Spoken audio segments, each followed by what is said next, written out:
অলকি টিভির পক্ষ থেকে সবাইকে স্বাগত জানাচ্ছি বন্ধুরা। এই সপ্তাহে অর্থাৎ 1 থেকে 7 আগস্টের ভিতরে যে সমস্ত সরকারি চাকরির নিয়োগ বিজ্ঞপ্তিগুলো হয়েছে সেগুলোর একত্রে আমি একটা লিঙ্ক দিয়ে দিচ্ছি।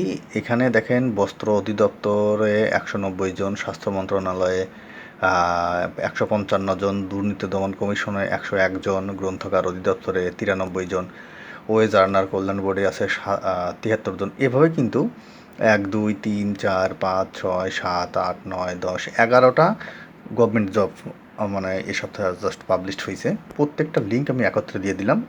আপনাদের যেটা লাগে, যেটা ভালো লাগে সেটা ক্লিক করা মাত্র আপনারা পেয়ে যাবেন। সার্কুলারের লিঙ্ক আমার একদম প্রথম কমেন্টে দিয়ে দেওয়া আছে, ওখান থেকে অবশ্যই আপনারা এটা নিয়ে নেবেন। মানে দেখে দেখে এক কথা, মানে জাস্ট যেটা ভালো লাগে আর কি, আপনার সেটা কাজটা মানে সার্কুলারটা বের করে পড়ে নেবেন। তো আমি যদি এতটুকু বলি যে গত সপ্তাহে এই তো 11টা ইসের ভিতরে নিয়োগ বিজ্ঞপ্তি হয়েছে, যেখানে ইন টোটাল পদ আছে 881টা। আমার মনে হয় মোটেও খারাপ না। আপনারা অবশ্যই কিন্তু যারা যারা এক কথা যেটাতে নিয়োগ করতে আবেদন করতে চান সেগুলো স্পেসিফিকভাবে দেখে নেবেন।